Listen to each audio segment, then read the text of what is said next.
dia, meus irmãos. Paz. Queria convidar você a abrir sua Bíblia comigo em Isaías capítulo 5, verso 20. Isaías capítulo 5, verso 20. Na medida em que você for achando o texto, convido a colocar-se de pé para que a gente possa fazer a leitura da palavra de Deus.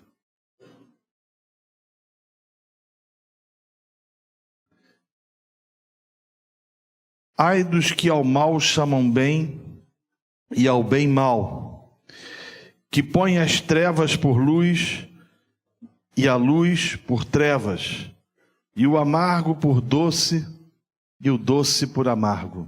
Vamos ler mais uma vez. Ai dos que ao mal chamam bem e ao bem mal, que põem as trevas por luz e a luz por trevas, e o amargo por doce e o doce por amargo. Vamos orar.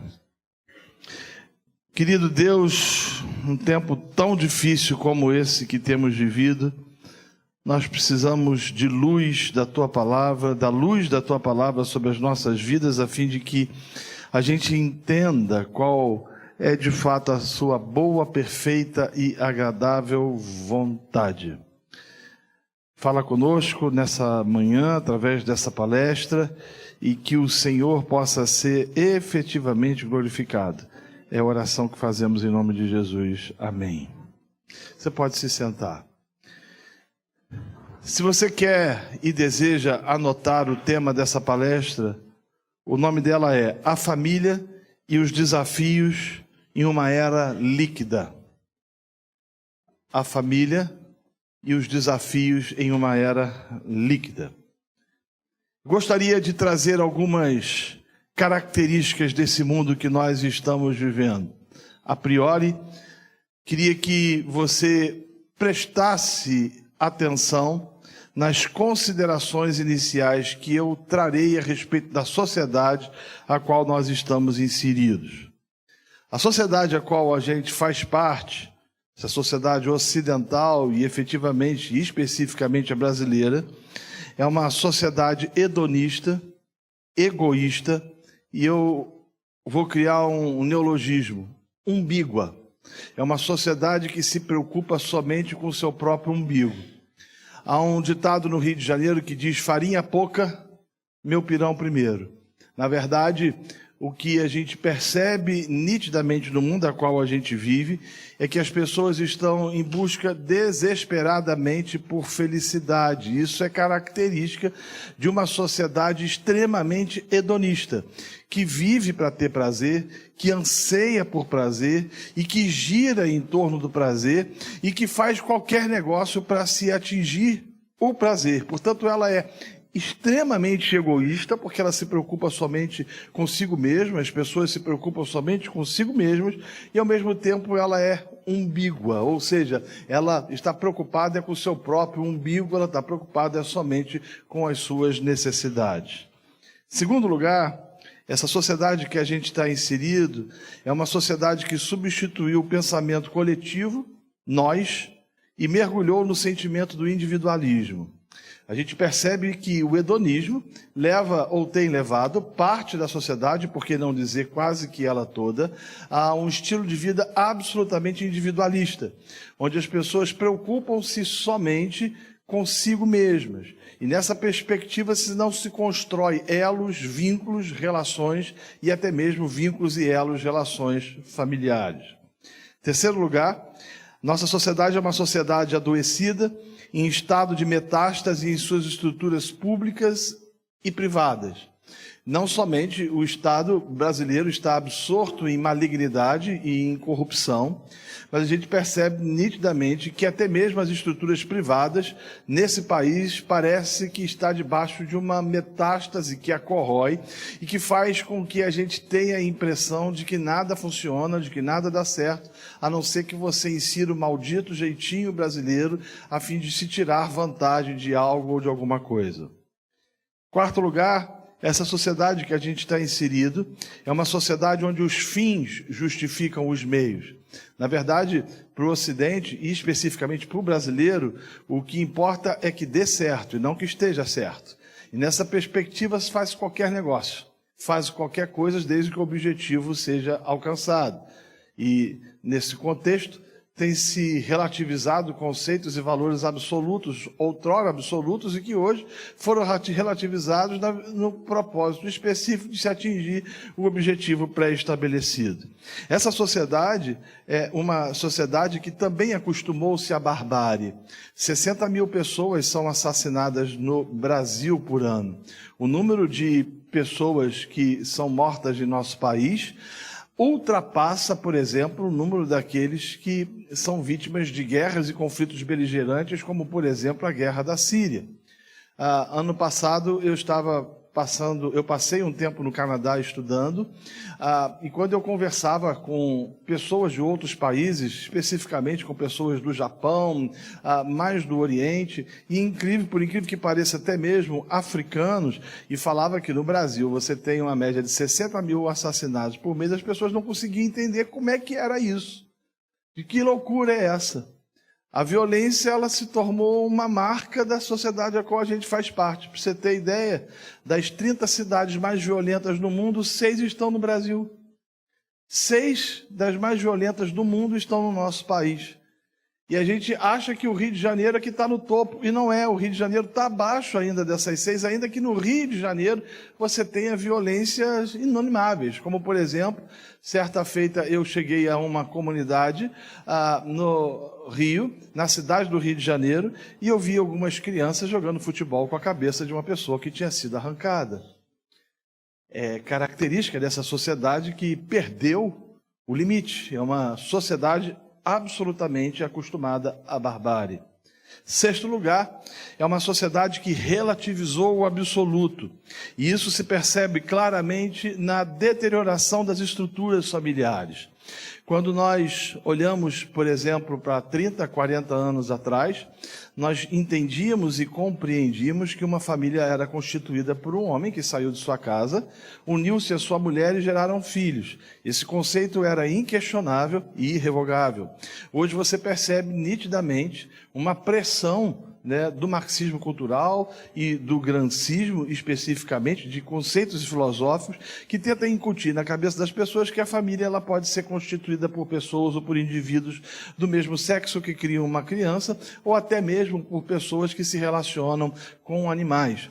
É comum hoje, por exemplo, já na Escandinávia, você encontrar projetos de leis onde as pessoas defendem a possibilidade de você constituir uma família casando com um animal.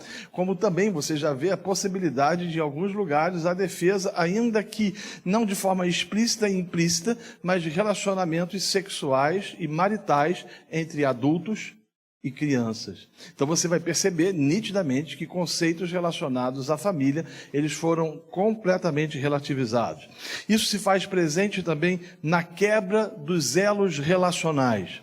As estatísticas nos mostram que no Brasil, aproximadamente, 50% a 55% dos casais que contraem matrimônio nos 2 primeiros anos de casamento vêm a se divorciar. É um número assustador. E isso aponta para o fato de que o secularismo e o hedonismo tomou conta do indivíduo de tal forma que a filosofia reinante, o que importa é ser feliz, tomou conta das pessoas. A partir do momento que se descobre que o príncipe não é príncipe, mas sim sapo, de que a princesa não é princesa, mas sim bruxa, desenvolve-se o desejo de romper uma relação com aquela pessoa e iniciar uma outra relação, e nessa perspectiva vai se criando relações fragilizadas e relações absolutamente distantes dos padrões bíblicos e dos padrões cristãos. O mais assustador é que essa perspectiva de divórcio, por qualquer motivo, ela também se transformou numa perspectiva evangélica. Então você vai ver, por exemplo, cristãos hoje dizendo o seguinte: pastor, mas a Bíblia diz que aquilo que Deus ajuntou não separe o homem, e você responde a ele dizendo sim, e ele vai falar para você: pois é, o meu casamento não foi Deus que juntou, então por isso eu posso separar. E aí constrói-se perspectivas relativistas em cima de pressupostos absolutamente equivocados e antagônicos que trazem problemas significativos à igreja e a sociedade. Mas essa deterioração também nas estruturas familiares, na quebra dos elos relacionais, também se dá hoje na relação entre pais e filhos. Principalmente hoje na perspectiva com que as mulheres enxergam ou têm enxergado a vida. Até alguns anos atrás era muito mais comum você encontrar homens que abandonavam o casamento, abandonavam os seus filhos e iam seguir as suas vidas sem se preocupar com seus meninos e suas meninas. Essa era uma característica da sociedade a qual a gente vivia. Hoje isso mudou radicalmente. Você vai encontrar muitas mulheres que vão abandonar os seus filhos pequenos nas mãos dos seus pais e vão dizer o seguinte: olha, eu não quero mais saber de você, eu não quero saber mais das crianças, eu quero viver a minha vida, eu quero ser feliz, eu quero fazer o meu doutorado, meu pós-doutorado e eu quero curtir tudo aquilo que a vida pode me dar. E aí você vai perceber uma geração crescendo sem mãe. O que antes até então era quase que difícil de ser encontrado, mas hoje você percebe isso na quebra dos elos relacionais, como também na relação com que se desenvolve com a terceira idade. Nós nunca tivemos tanto no Brasil, tantas casas de repouso, como hoje são chamadas, os antigos asilos. Eu entendo que existem situações que o idoso precisa de fato de um atendimento médico, terapêutico, e que uma casa dessa é realmente a melhor coisa a ser feita. Mas o que você vê hoje é que as pessoas estão entendendo o seguinte: não me serve mais, me traz aborrecimentos, problemas, é melhor colocar esse traste, esta pessoa, numa casa de repouso, porque ali eu não vou ter nenhum tipo de preocupação. Esse relativismo também se faz presente nos conceitos e paradigmas relacionados à sexualidade. Para começar, por exemplo, tratando especificamente das meninas de 13, 14, 15 anos. Eu conheço um médico que retrata, um ginecologista que dizia o seguinte, que antigamente as meninas, quando chegavam ao seu consultório, elas tinham vergonha de dizer que não eram mais virgens. Hoje elas chegam ao seu consultório dizendo que possuem vergonha de serem ainda virgens, quando as suas amigas já não são mais. Você percebe que o relativismo em relação à sexualidade ela se fez presente. E aí a gente vai ver aquilo que eu chamo de incentivo à precocidade infantil. Eu falo nisso num dos meus livros sobre a família. A gente vive isso de forma significativa. Certa feita eu estava aqui em Curitiba e eu vi uma família, um casal chegando para o menino de 5 anos, falando o seguinte: dá um beijo na sua namoradinha para a gente ir embora. E ele foi, o garotinho deu um beijo na boca de uma menininha também de 5 anos e foi embora. Então você vê essa erotização presente numa sociedade que relativizou a sexualidade. E nessa perspectiva tudo é válido, tudo é importante desde que seja feliz, desde que haja possibilidade de felicidade. Nesse contexto surge com toda a força, não somente no Brasil, mas em alguns lugares também, a ideia de polirrelacionamento afetivo. Ou seja, a possibilidade, já é uma defesa no Congresso Nacional, inclusive isso, de que um homem, se ele quiser estar casado com 3 mulheres, ele pode, e se uma mulher quiser estar casada com 3 homens, também ela pode.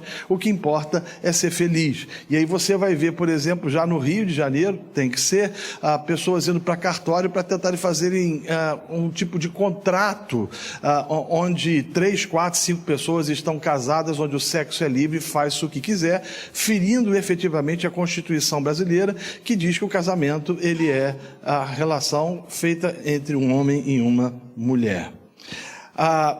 Esse relativismo também se faz presente nas relações de namoro entre jovens e adolescentes.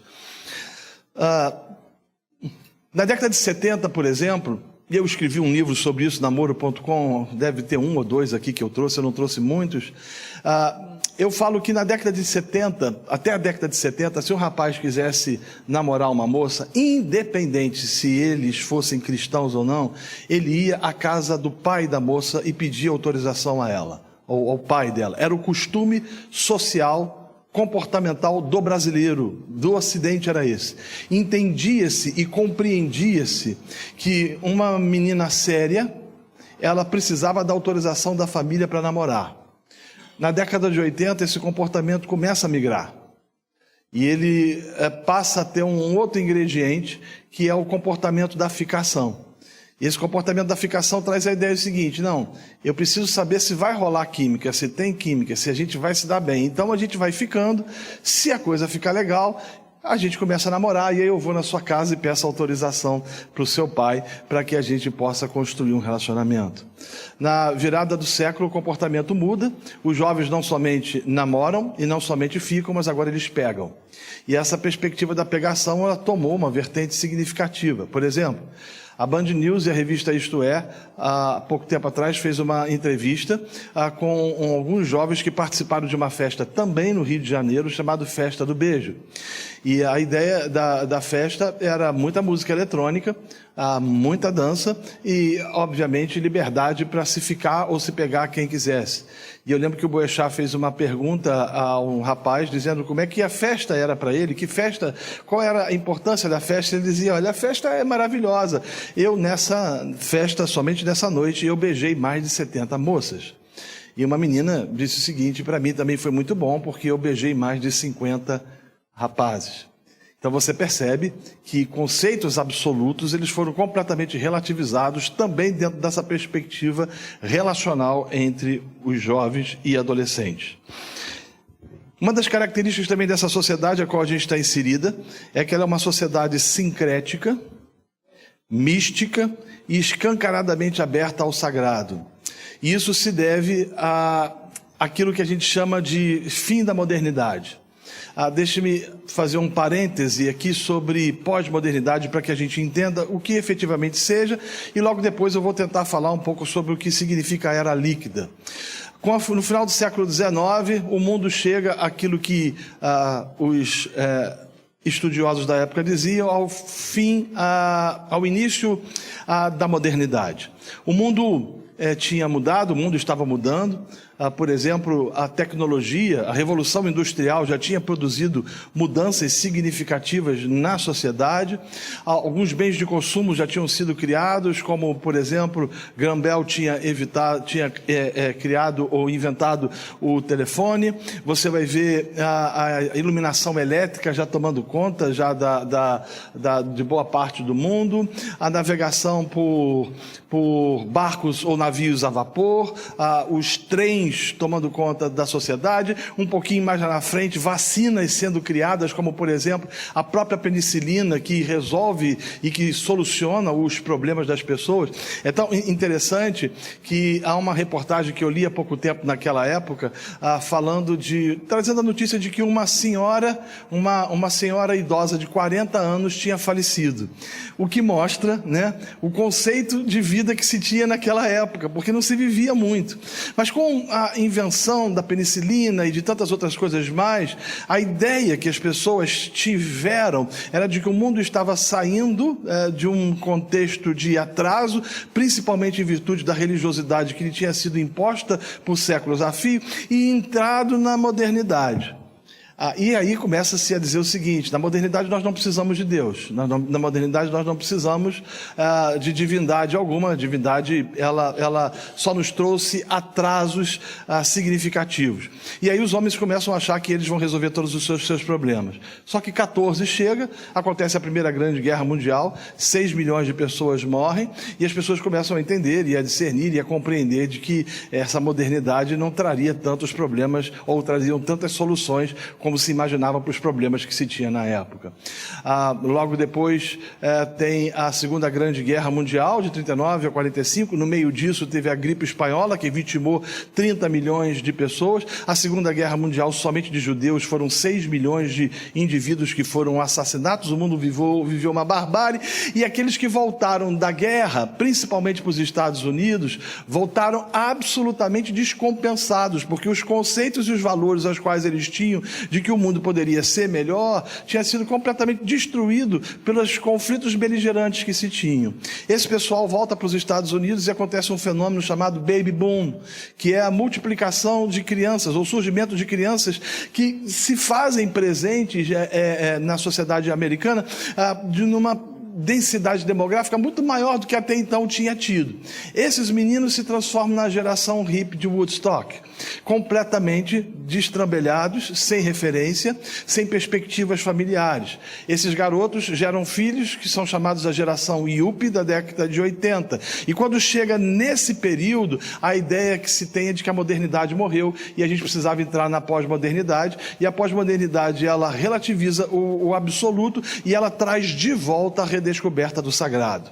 Então é por isso que você vai olhar, por exemplo, a ênfase que de 1980, 1990 para cá se tem, por exemplo, quanto as religiões da Índia, ou quanto às manifestações culturais e religiosas espalhadas para o mundo.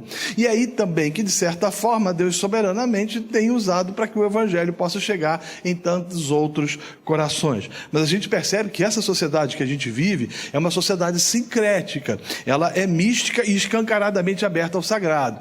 O próprio cristianismo no Brasil, ele é extremamente sincrético, né? Se você for olhar, a gente tem influências do catolicismo ultramontano. Eu não tenho tempo para tratar sobre isso com vocês, que é o catolicismo da Contra-Reforma.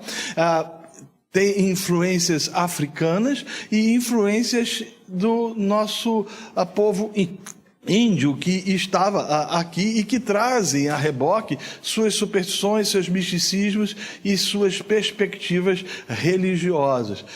Todavia, eu reconheço que o catolicismo ultramontano, ele se faz extremamente presente no nosso meio, porque nós possuímos uma alma católica. A nossa estrutura religiosa, ela se parece muito com o catolicismo medieval. A nossa forma de lidar com a fé, ela está fundamentada não nos pressupostos da reforma, mas pressuposto dentro de um catolicismo mítico sincrético. Então a gente vai perceber às vezes que os nossos cultos, eles têm algumas características católicas romanas, né? A gente tem algumas questões, algumas perspectivas que a gente olha que parece que é mesmo, principalmente dentro da estrutura hierárquica, né? A perspectiva hierárquica, porque deixa-me abrir um parêntese, em eclesiologia a gente entende que a essência da igreja, os católicos romanos entendem que a essência da igreja, como a igreja ortodoxa grega, é a sua estrutura hierárquica, ou seja, o que a mantém em pé durante os séculos, ou o que manteve em pé, é a sua hierarquia de papa, cardeais, bispos, arcebispos, padres e por aí vai.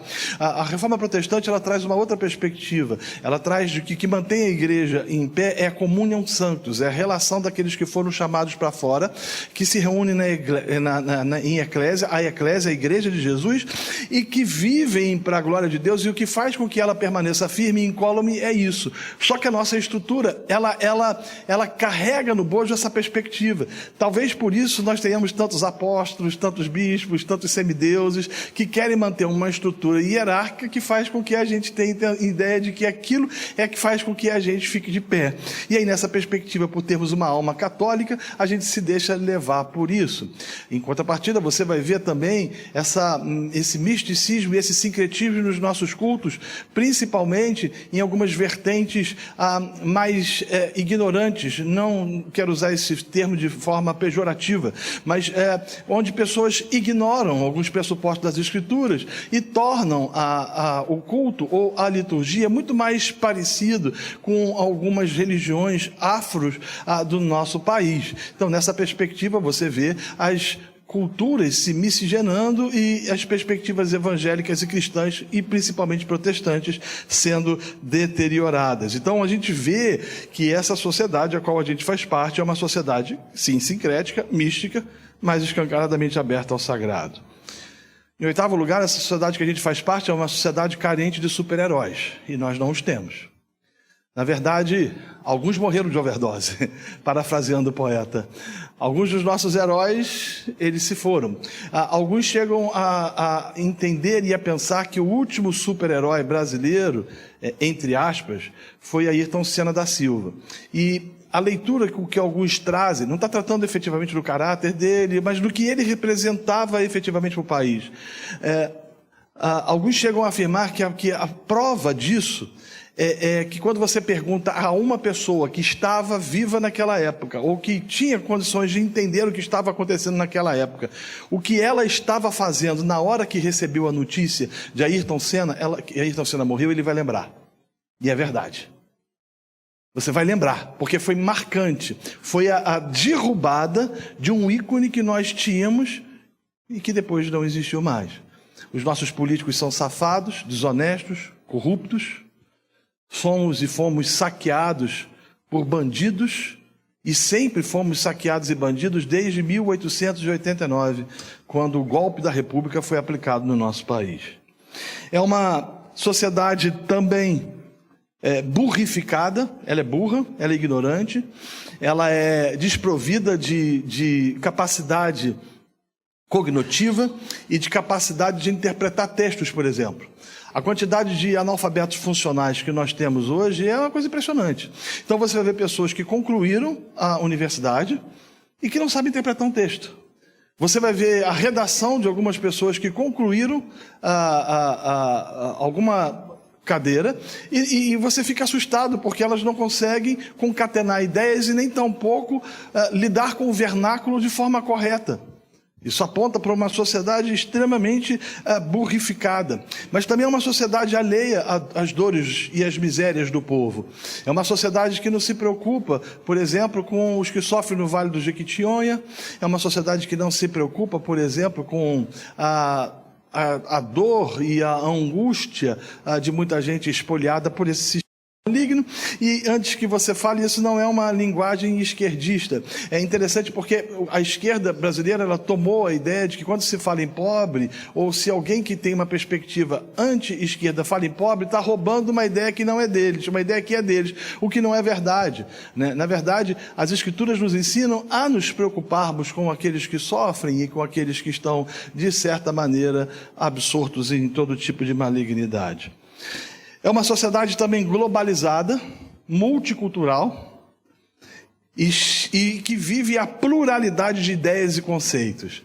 E eu precisaria de muito tempo para tratar especificamente disso, mas você percebe nitidamente que essa é uma das características, ela é multifacetada. O multiculturalismo ele tomou conta pelo fato de que a gente vive uma sociedade globalizada, né? É interessante que o que acontece, por exemplo, agora lá em Paris, ou o que acontecer, por exemplo, em Tóquio, e se for de grandes proporções, vai ao mesmo tempo impactar a gente que está aqui, fazendo com que a gente seja tomado de perplexidade, de angústia e em alguns casos até mesmo de dor por algum problema que tenha se vivenciado ou se vivencie lá.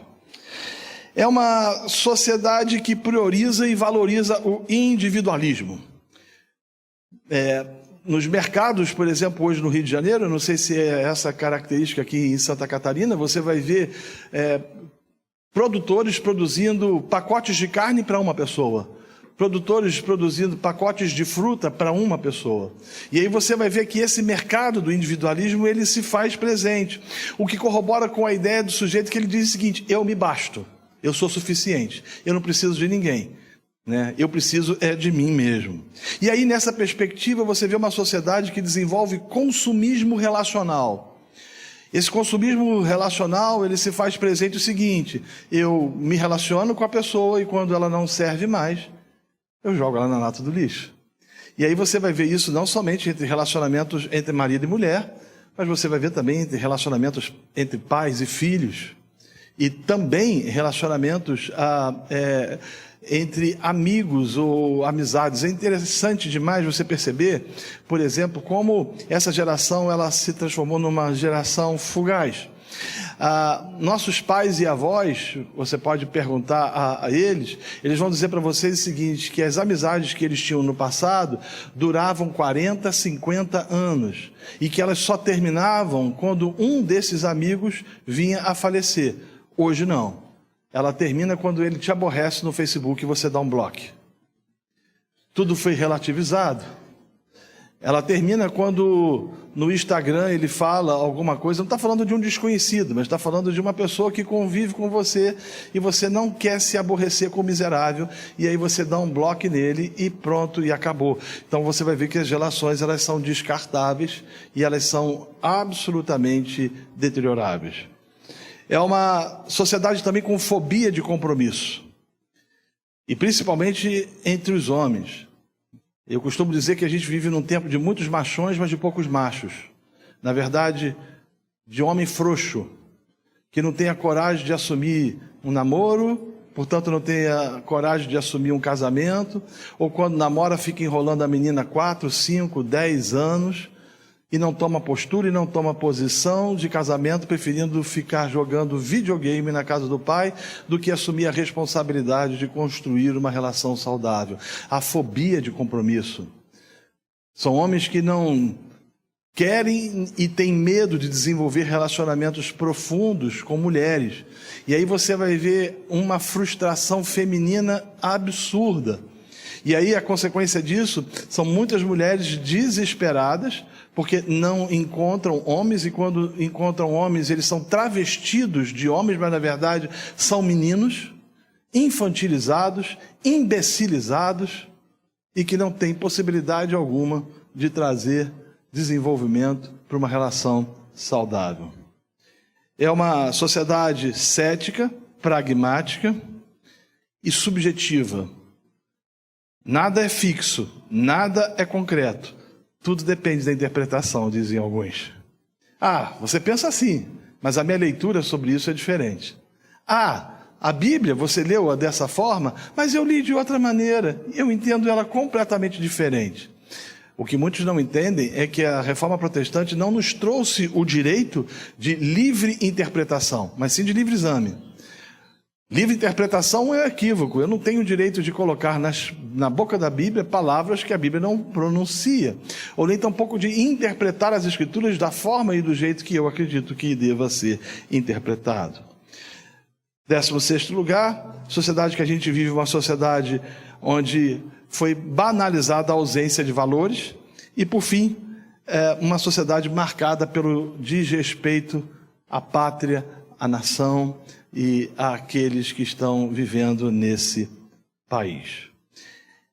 Esse é um raio-x simples do país que a gente vive, da nação que a gente vive. Agora, eu preciso considerar com vocês também o que as Escrituras dizem a respeito de família. E logo depois que eu fizer essas considerações, eu vou trazer uma resposta à crise a qual nós vivemos. Então vejamos. Primeiro, as Escrituras nos dizem que a família foi a primeira instituição divina. Primeira coisa, a primeira instituição que o Senhor cria, estabelece e fundamenta é a família. Segundo, Ele a cria para a glória do seu nome. E terceiro, ela foi criada para a felicidade do homem. E aí eu queria ler um verso das Escrituras com vocês, em Gênesis capítulo 2, verso 24. Portanto, eu queria pedir que você abrisse a sua Bíblia.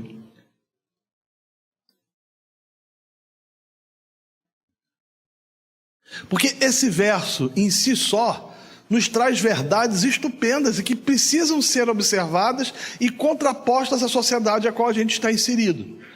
Olha o que o texto diz.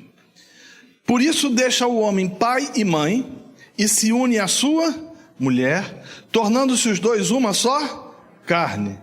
Ora, um e outro, o homem e a sua mulher estavam nus e não se envergonhavam.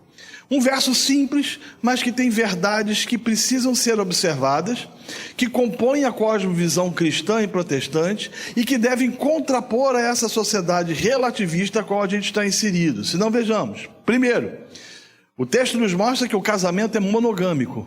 Deixa o homem e une-se à sua mulher. Se por um lado a gente vê a sociedade dizendo que você tem a possibilidade de ter vários relacionamentos, você vê as Escrituras contrapondo-se a isso. Você não vai ver o Senhor dizendo a Adão de que ele deveria ter quantas mulheres assim desejasse. Aliás, by the way, eu queria abrir um parêntese de uma leitura que eu tenho feito e outros pastores e teólogos também têm feito a respeito dessa afirmação.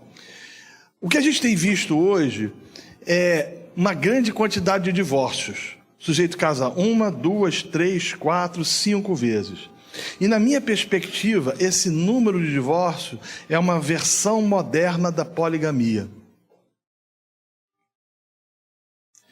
No passado, os homens tinham várias mulheres, e hoje você vê relacionamentos que terminaram e que foram recomeçados com várias outras tantas pessoas, levando o sujeito a ter 4, 5, às vezes a mulher ter 4, 5, 6, 7 casamentos no decorrer do ano. ou da vida, melhor dizendo. Isso não deixa de ser um tipo de poligamia. Quando as Escrituras nos mostram que a perspectiva bíblica aponta que o casamento ele deve ser monogâmico. Segundo, o texto está nos dizendo também que o casamento ele deve ser heterossexual, porque ele diz que o homem deixa a sua família, seu pai e sua mãe, e une-se à sua mulher. Há uma afirmação, um paradigma que tem tentado ser quebrado pela sociedade, que diz que dois homens podem ser um casal e duas mulheres podem também ser um casal e podem casar. Etimologicamente, essa expressão está errada, equivocada. Só pode ser casal quem acasala. Só pode ser casal quem gera filhos. Se não há geração de filhos, se não há acasalamento, não há casamento. O que tem são pares, que contrapõem-se efetivamente àquilo que as Escrituras estão dizendo. Então, as Escrituras estão dizendo que o casamento ele não somente é monossomático, ou melhor, ele não somente é monogâmico, mas ele é também heterossexual. E nós devemos ser regidos efetivamente pelas Escrituras. E aí você esteja dizendo, mas a sociedade que a gente vive é tudo aquilo que o Senhor disse. Ela é pluralista, ela é relativista, ela traz outros conceitos. Contudo, nós cristãos não somos regidos e guiados por conceitos e por valores de um mundo absorto em pecado, mas nós somos regidos pela única e inerrante palavra de Deus, que é a Escritura. Ela é lâmpada para os nossos pés e luz para os nossos caminhos. Terceiro lugar, o texto também está nos dizendo que o casamento é monossomático. Se por um lado ele é monogâmico e por outro lado ele é heterossexual, ele também é monossomático, porque diz que o homem e a mulher geram, ou melhor, unem-se e se tornam uma só carne. Ou seja, há interação, complexidade, cumplicidade, melhor dizendo, e profundidade naquele relacionamento que faz com que dois se transformem em um. Isso só é possível também num relacionamento heterossexual. Quarto lugar, o casamento tem por um dos seus objetivos a multiplicação, porque o texto diz o seguinte, os homens que eles deveriam também, mais um pouco à frente, crescer e multiplicar. E aí você vai ver um outro conceito, que essa afirmação bíblica se contrapõe ao mundo que a gente vive. Por exemplo, a gente vê a sociedade hoje dizendo para os casais não terem filhos. E a gente vai ver hoje muitos casais cristãos dizendo o seguinte, nós não queremos ter filhos. Deixa eu dizer algo para você, se você pensa dessa forma, você está em pecado.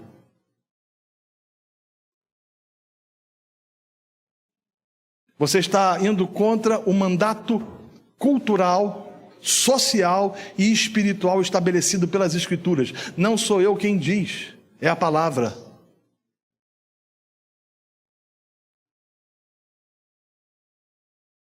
Claro que Deus deu aos homens e às mulheres estímulos e sentidos que fazem com que o relacionamento sexual seja prazeroso e que o sexo deva ser praticado por prazer também. Mas casais que não querem ter filhos, preferindo substituir seus filhos por cachorro e gato, estão em pecado.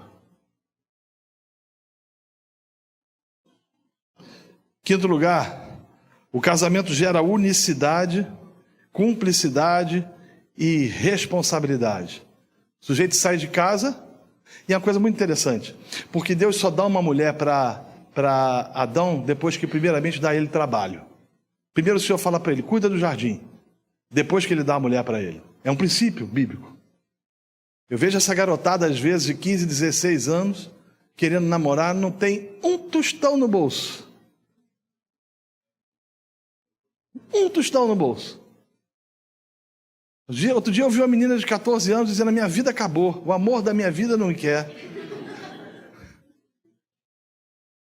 Certa feita uma chegou para mim de 15, 16 anos e falou o seguinte, olha pastor, aqui vim te comunicar que eu estou de mal com Deus, estou dando um gelo nele. E eu falei, por quê? Porque eu estou pedindo para ele me dar fulano como namorado, mas o sujeito não dá atenção para mim, então Deus vai ver o que é bom, vou dar um gelo nele, talvez assim ele me atenda. O casamento, ele deve ser desenvolvido dentro da perspectiva da cumplicidade, da responsabilidade, da unicidade. E namoros devem ser feitos não do ponto de vista da sociedade a qual a gente vive. Por exemplo, a gente vive hoje uma perspectiva de namoro onde as pessoas iniciam uma relação sem a perspectiva do casamento. Entre os cristãos é assim. A gente vai ver o que rola. Se der, a gente segue. Se não, a gente... Errado. Eu tenho a seguinte leitura. Uma sociedade que se acostuma a começar namoros e a quebrar namoros, e a começar namoros e a quebrar namoros, está promovendo um inconsciente coletivo para, na primeira crise, terminar o casamento. É isso. Ah, pastor, quer dizer então que quando eu começar a namorar, eu não posso, se eu perceber que não é aquilo que eu quero, eu não posso terminar a relação? Não, não é isso. Eu estou dizendo que você precisa ter mais critérios para poder começar um namoro. E quando começar, fazer isso para a glória de Deus, a fim de que o Senhor Jesus seja glorificado. Sexto ponto.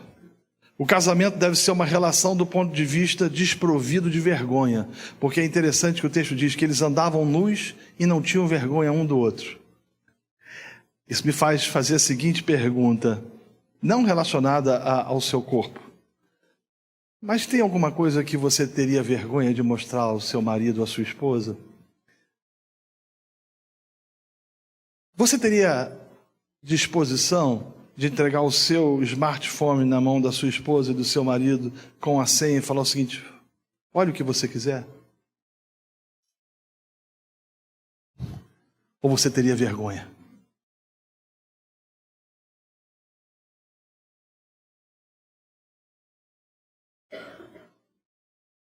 Bom, diante de uma sociedade tão complexa como a que a gente vive, e a gente observou os valores, diante dessa perspectiva que as Escrituras nos trazem, de que a família, ou de que o casamento ele tem que ser monogâmico, heterossexual, monossomático, de que o casamento deve gerar unicidade, cumplicidade, responsabilidade, de que o casamento deve ser uma relação do ponto de vista desprovido de vergonha, e de que Deus deva ser glorificado no casamento, o que a gente pode fazer para proteger as nossas famílias desse mundo mau? Porque a grande questão é o seguinte: a gente olha para o mundo que a gente está vivendo e a gente fala, olha, é uma loucura. Eu não sei o que fazer. Os pais, por exemplo, ficam perguntando o que serão dos meus filhos. Eu escrevi 2 livros que eu queria indicar para você que é pai. Primeiro é 12 maneiras de expulsar o seu filho da igreja. É uma ironia. Eu lembro de uma senhora que chegou para mim e falou assim: pastor, estou tão decepcionado com o senhor. Como é que o senhor está ensinando as pessoas a mandar os filhos para fora da igreja, pastor? Eu falei, não, minha irmã, isso é uma linguagem. Deixa eu explicar para a senhora. Isso é uma ironia. Eu usei de ironia. São coisas que a gente não deve fazer. Sabe por quê? As estatísticas dizem que 65% dos adolescentes que entram na universidade brasileira se desviam. 85% dos adolescentes que entram na universidade americana se desviam. Eles vão lidar com pressões aos quais não estão preparados para efetivamente lidarem. E aí a tendência da gente é dizer que a responsabilidade, porque os filhos da gente não estão na igreja, é do miserável do pastor. Pastor daquela igreja não dá aula, não treina, não capacita. Ou às vezes fala para as professoras da escola dominical, da escola bíblica, se tivesse ensino bíblico. Vale a pena a gente lembrar aquilo que o reformador francês João Calvino costumava dizer. Calvino dizia que a responsabilidade de educar filhos não era da igreja, a igreja somente confirmava. A responsabilidade de educar filhos estão nos pais. O problema é que hoje a gente tem pais extremamente despreparados. Se você quer ser médico, você vai passar 6 anos na universidade, vai fazer mais a residência, vai ter que fazer outro tipo de especialização. 10 anos da sua vida vai ali para que você possa ser um bom profissional. Se você quer ser advogado, você vai passar 5 anos na universidade e vai ter que se especializar em alguma coisa. Se você quiser ser eletricista, você tem que fazer um curso técnico. E pedreiro, ainda que pareça ser uma profissão simples, você precisa aprender, porque senão você não souber fazer, você vai emboçar a parede de forma errada. A gente se prepara para tudo, mas não se prepara para ter família e nem tampouco para gerar filhos. E aí quando a gente vê aquela bolinha de carne na mão da gente, a gente não sabe o que fazer. E aí os filhos vão crescendo, os problemas vão surgindo, O infeliz do pastor vai sendo absorvido porque o sujeito fala: pastor, meu filho está assim, está dessa forma, está desse jeito. Complicado. O que fazer? Quais devem ser as nossas estratégias diante desse mundo mau? Eu quero trazer algumas. Primeiro, traga as Escrituras para o centro da sua casa. E faça perguntas. Por exemplo, o que ela tem a dizer a cada membro da família? O que as Escrituras têm a dizer do comportamento masculino? Eu estou terminando de escrever um livro sobre masculinidade e eu vejo que nós temos uma deformação absurda em relação a isso. Homens, por exemplo, foram chamados para proteger as suas mulheres.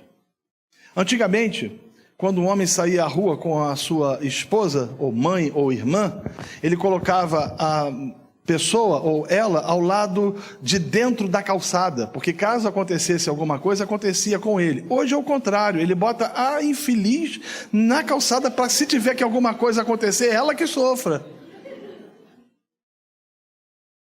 Há um fato acontecendo, por exemplo, na Europa. A Sharia, que é a lei que rege o mundo islâmico, diz o seguinte, que um homem muçulmano, ele tem o direito, caso ele deseje, ou caso ele queira, de violentar sexualmente uma mulher infiel. Isso está acontecendo na Holanda, isso está acontecendo no Canadá, isso está acontecendo em vários lugares. Ou seja, uma holandesa está andando na rua, ou está passando alguns islâmicos que defendem ipsilíteres a perspectiva da Sharia. Eles vão pegar aquela moça, aquela mulher, vão levar para o canto e vão violentá-la sexualmente. Uma jornalista dinamarquesa disse o seguinte, né? Nós precisamos de homens que nos defendam. Sabe o que os homens fizeram naquele contexto? Foram para a rua, colocaram o sapato alto e foram protestar contra a violência sofrida pelas mulheres. Se isso fosse há algum tempo atrás, os caras iam para o pau com aqueles caras, iriam matar ou morrer, mas ninguém ia fazer absolutamente nada contra as mulheres. Eu não estou dizendo ou advogando a violência, mas eu estou dizendo que nós temos homens hoje que se transformaram em caricaturas da masculinidade, não protegem. Outro dia eu vi a cena na internet de um rato que apareceu numa sala. E como diz o nordestino, o cabra subiu em cima da mesa e começou a gritar desesperadamente com medo do rato. Quem é o rato?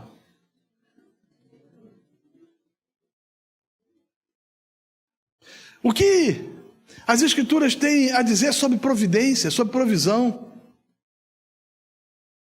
Há um bocado de homem vagabundo, que não quer trabalhar, que vive na aba das suas esposas, malandro. O Senhor disse que Adão deveria cuidar do jardim. A responsabilidade de cuidar do jardim era de Adão.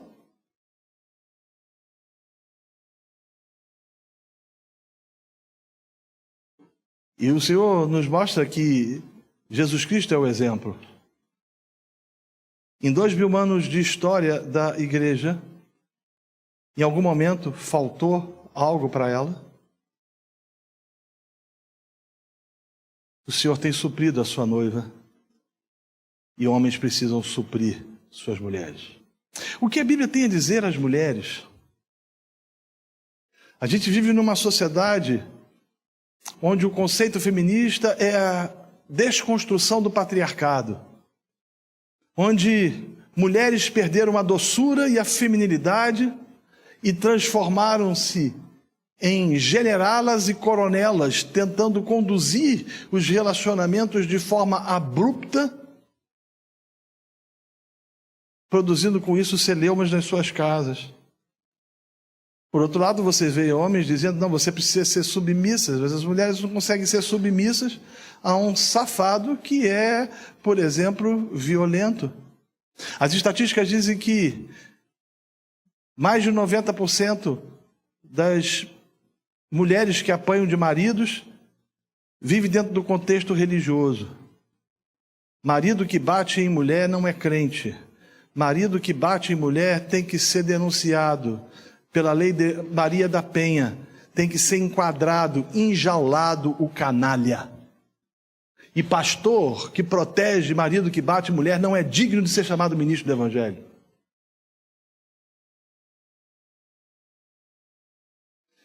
O que a Bíblia tem a dizer sobre relacionamentos entre pais e filhos? Traga a Bíblia para casa. Coloque a Bíblia sobre a mesa. O que as Escrituras têm a ensinar sobre masculinidade, sobre feminilidade, sobre relacionamento sexual e educação de filhos? Paulo, quando escreve aos Romanos, ele diz: não vos conformeis com este século. A palavra que ele usa ali é aion. Ele não está falando de que o século ou esse mundo é o tamanho do cabelo que você usa, ou se você é mundano porque você tem uma celular, ou porque você usa um brinco diferente, ou seja lá o que for. Isso é bobagem, isso é convenção moralista de ineptos e apedeutas. O que Paulo está tratando ali são de conceitos ideológicos, filosóficos que regem a sociedade. O que as Escrituras têm a dizer sobre isso? Traga a Bíblia para o centro. Mas a gente não quer isso, né? Os evangélicos querem querem tchá, mas não querem estudar a Bíblia. Os evangélicos querem fórmulas mágicas, passos práticos, 7 maneiras para poder ser feliz, 12 maneiras para o enriquecimento, porque hoje a moda é essa, principalmente oriunda e proveniente dos coaches.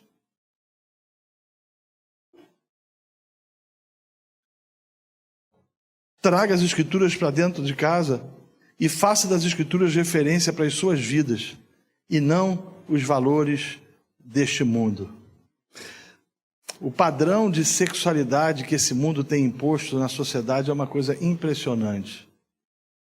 Esses dias eu fui ler uma entrevista de uma ex-atriz pornô, e ela estava, eu esqueci até o nome dela, ela estava falando da angústia, da tristeza e do desespero que ela vivia em virtude de uma agenda que a oprimia por causa de dinheiro. E é esse tipo de percepção que tem tomado conta dos casamentos, às vezes, impetrando conceitos sobre sexualidade absolutamente distintos dos padrões estabelecidos pelas Escrituras. Traz a Bíblia para o centro.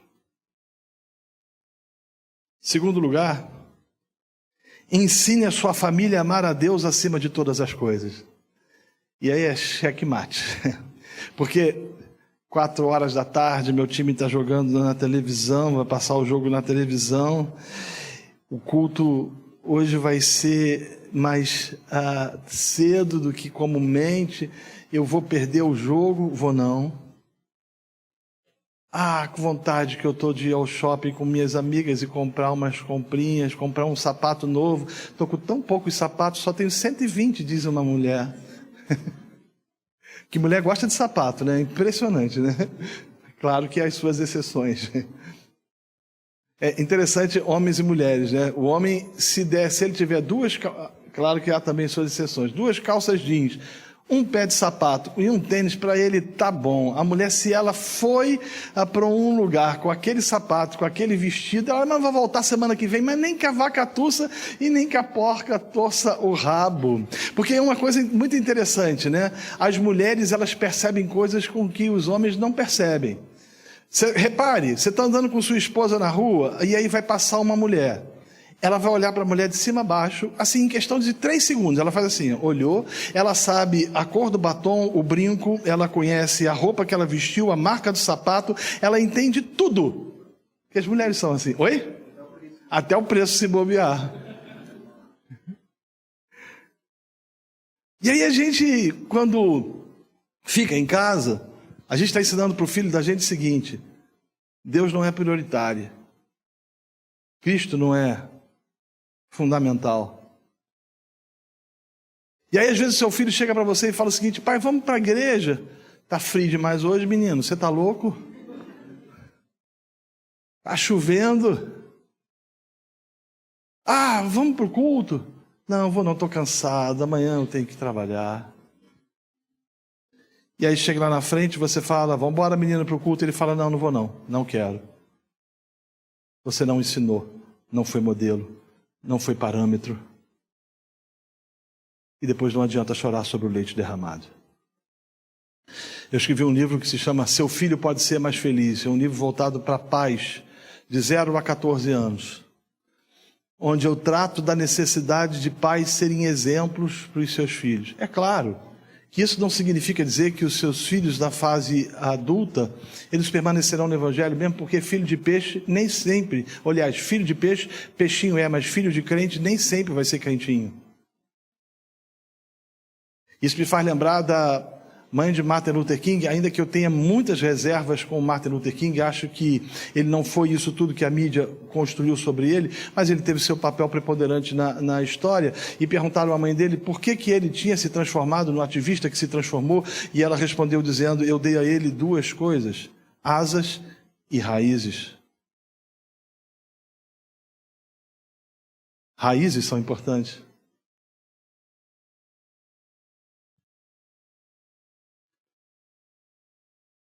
Terceiro lugar, sirva como padrão de espiritualidade, devocionalidade, ética e decência para a sua família. O problema é que tem muito pai e muita mãe que diz: faça o que eu faço, mas faça o que eu digo, mas não faça o que eu faço. Filhos aprendem através do exemplo. Homens lideram através do exemplo. Sua esposa vê você orando? Homem. Tem um livro que eu escrevi para os homens que se chama Seja o Agente Transformador da Sua Vida. Sim, é possível. Esse é o papel do homem. Esposas, deem de presente para o miserável do seu marido esse livro. Ele tem aqui. Dá presentinho! É você. É você. E em último lugar, não negocie os valores inegociáveis da família. Mas talvez você esteja dizendo o seguinte: pastor, meu caso já não tem mais jeito. Já não há mais solução. Não há mais a menor possibilidade de reverter, porque eu olho para o meu marido, eu perdi a admiração, perdi o respeito, perdi a consideração. Eu olho para minha esposa e já não há mais vontade de estar com ela. Quando a gente sai à rua, eu vou andando na frente e ela atrás. Já não tem cumplicidade de mãos dadas. Já não há olhos nos olhos, como diz o poeta, quero ver o que você diz. O que fazer? Não tem jeito. Tem sim. Eu vou terminar contando uma história para você. Conta-se que na década de 30 do século passado, haveria uma partida de futebol americano entre a Escola Técnica da Geórgia e a Universidade da Califórnia. Esse jogo aconteceria no Rose Bowl. Havia uma expectativa de que pelas pessoas desse jogo, porque esse jogo era um jogo que estava sendo muito comentado pela mídia na ocasião. E na Universidade da Califórnia tinha um cara que ele era o the best, ele era o que poderia ser considerado o melhor, aquele cara que poderia desequilibrar o jogo a favor do pessoal da Califórnia. E todo mundo apostava nele e acreditava que ele fosse fazer toda a diferença. O jogo começou, o Rose Bowl estava absolutamente lotado, completamente lotado. E esse rapaz, num determinado momento, sofreu uma queda, num choque, porque é um esporte de muito contato, e ele caiu desacordado. E aí houve uma corrida das pessoas preocupadas, o que tinha acontecido com ele e tal. Passaram-se alguns instantes e ele regressou ao jogo. E alguém falou para ele, você tem condições? Ele, não, eu tenho, eu não posso ficar de fora de jeito nenhum dessa partida. Nisso, a bola chegou em suas mãos e ele, ainda desnorteado, arremessou a bola para um companheiro de forma errada, um outro pegou e conseguiu marcar um touchdown, um ponto contrário. Houve um silêncio terrível naquele lugar. Logo teve um intervalo e eles entraram no vestiário e ninguém falava nada. Os jogadores não falavam nada. E esse rapaz, envergonhado pelo que ele tinha feito, e porque a Universidade da Califórnia estava perdendo aquela partida, só chorava. E o treinador também não dizia nada. Passou o tempo, o treinador bateu a mesa e disse o seguinte, o time é o mesmo. E os amigos e companheiros olhando para ele pensavam, não falavam, mas pensavam e mostravam isso com os olhares, o seguinte, você é louco em deixar esse cara no time? Você é louco? Esse cara envergonhou a nossa escola e a gente não sabe se a gente vai ter condições de reverter esse placar. Todo mundo voltou, menos o rapaz que continuou sentado. E aí o treinador olhou para ele e falou o seguinte, meu filho, a primeira parte do jogo acabou. Você perdeu, nós perdemos. Mas ainda tem outra parte e dá para mudar. Conta a história de que esse rapaz ouviu aquilo e voltou para o jogo e destruiu. E foi a melhor partida que então alguém poderia ter feito. E proporcionou a mudança de placar e a vitória da Universidade da Califórnia, fazendo com que todos que estavam ali fossem, de certa forma, impactados pela habilidade e técnica daquele moço. Mas essa história tem uma moral. E qual é ela? A moral é que a gente pode desistir da gente. Às vezes a gente desiste. Às vezes a gente olha para a gente mesmo e fala, não dá. Todo mundo já passou por aquela situação, eu acho que sim, de que você levanta e você fala o seguinte, nem eu hoje estou me suportando. Já passou isso com você? Ou é só eu que de vez em quando vivo isso, né? Eu olho para mim e falo assim, rapaz, se eu pudesse sair de mim mesmo aqui por um tempo, ô cara chato. Às vezes a gente acha que acabou. Às vezes a gente acha que o outro acabou. Às vezes a gente acha que não tem mais solução. Faz parte da nossa natureza. A gente desiste da gente mesmo e às vezes a gente quer desistir do outro. Mas o treinador não desiste da gente.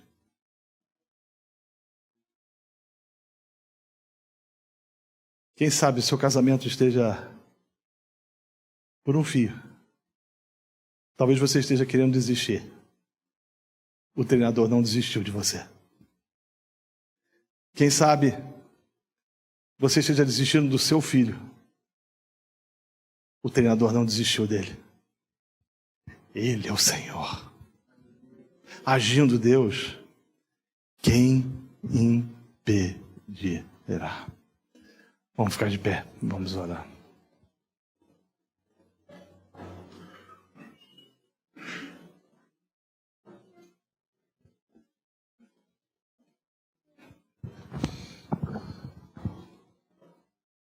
Ó Deus, nesse mundo mau nós precisamos de Ti. Nesse mundo mau nós precisamos da Tua graça.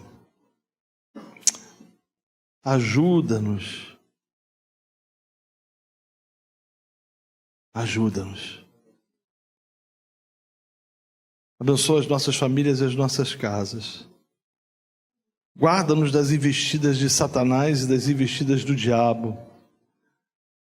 Dá-nos sabedoria, graça e disposição de servir e viver para a sua glória. É a oração que fazemos em nome de Jesus. Amém.